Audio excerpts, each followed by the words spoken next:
नमस्कार दोस्तों, सबके चैनल टीम टेक्स अपना आपको बहुत बहुत स्वागत है और एक नई वीडियो के साथ मैं विनय विश्वास फिर से हाजिर हूँ। आज के दिन का ये सेकंड वीडियो है और फिर से एक नए अपडेट के साथ मैं हाजिर हो चुका हूँ।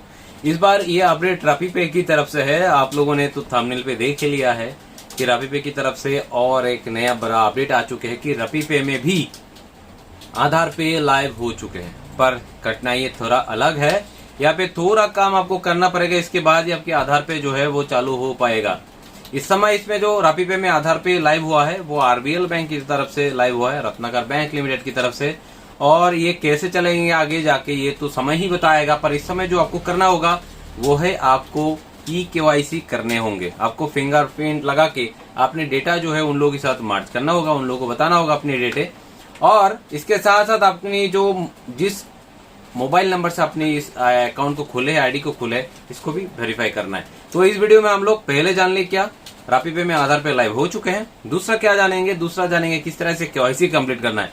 हालांकि बहुत लोगों को पता होगा ये केवाईसी कैसे कंप्लीट करना है, फिर भी एक बार ट्राई कर देते क्योंकि बहुत लोगों को पता है भी नहीं।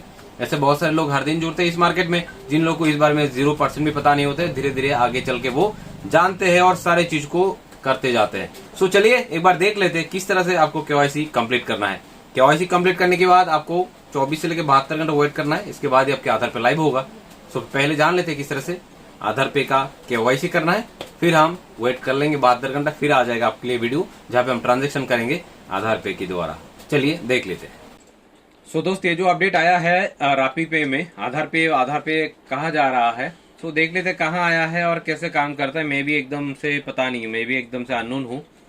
सो चलिए आप लोगों के सामने एक बार ट्राई करके देख लेता हूँ। और इस पोर्टल में अभी शायद एक चीज़ तो आ ही चुका है, जिसलिए ये फॉरेक्स रेमिटेंस वाला चीज़ जो है रेमिटेक्स फॉरेक्स से नीचे आ चुका है।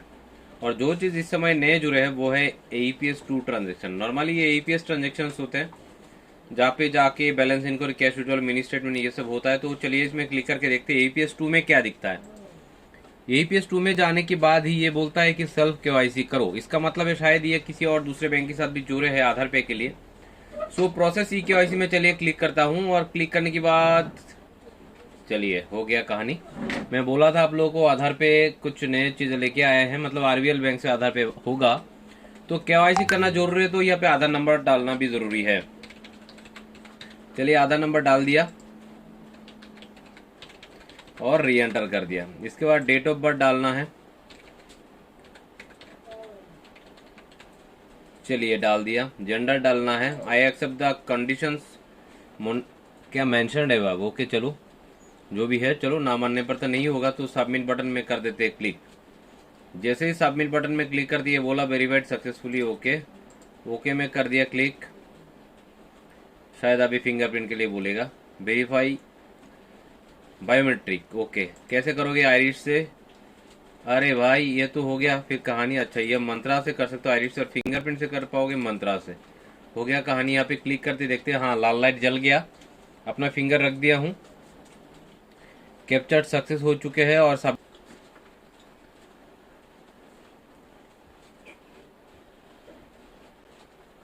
अच्छा ये केवाईसी कंप्लीट होने के बाद आपको अभी मोबाइल नंबर डालना है। तो केवाईसी ऑन बोर्डिंग, तो मोबाइल नंबर कौन सा डालो मुझे समझ में नहीं आ रहा है। चलिए जो भी नंबर मेरे आधार में है उसी नंबर को डालता हूँ, 9862368880। सेंड OTP पे करता हूँ click. Error details not found, चलिए ये नंबर नहीं, जिस नंबर से खोले हैं वो नंबर ही डालना पड़ेगा, मतलब जो नंबर रिटेलर आईडी में है। सेंड OTP में करता हूँ क्लिक अभी।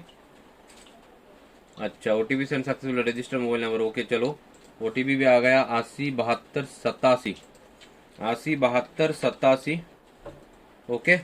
और फिर सबमिट बटन में करता हूँ क्लिक। करने पर यहाँ पे सारा डेटा आ गया, आधार का डेटा आ गया है, ठीक है। सारा कुछ सेम टू सेम है यहाँ पे।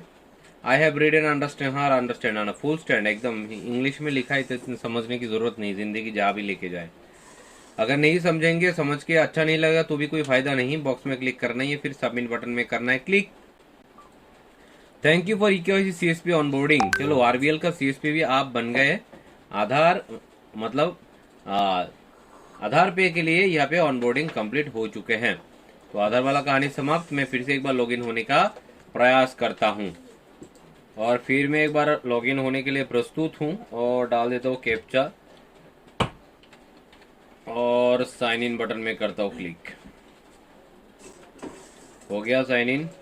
स्पाइडरमैन सामने से हट जाओ और APS 2 ट्रांजेक्शन में चलो। APS 2 ट्रांजेक्शन में क्लिक करने पर वही कहानी, मतलब अभी तक अप्रूवल पीछे से नहीं हुआ है। पीछे से अप्रूव होना बहुत ज़रूरी है। पीछे से अप्रूवल के अलावा आगे काम आप नहीं कर सकते हो, इतना तक आपको रुकना पड़ेगा। फिर जैसे आपका अप्रूव हो जाता है तब आप आधार पे का काम कर पाओगे। APS ट्रांजेक्शन ओके, कोई प्रॉब्लम नहीं। जैसे ही आप चले जाते हो APS 2 ट्रांजेक्शन में या कैंसिल करोगे तो कोई फायदा नहीं। प्रोसेस KYC में क्लिक करना ही है और KYC प्रोसेस करना है। प्रोसेस KYC में क्लिक करोगे तो ये फिर से वही चीज़ मांगेगा। तो बेहतर है कि हम इसके लिए वेट करें। फिर जब भी ये अप्रूव हो जाता है हमारा, आपको हम आगे के वीडियो में बताते हैं। अब तक हमारे साथ जुड़े रहने के लिए धन्यवाद। पर KYC सभी कंप्लीट कर लीजिएगा। जय हिंद, जय भारत।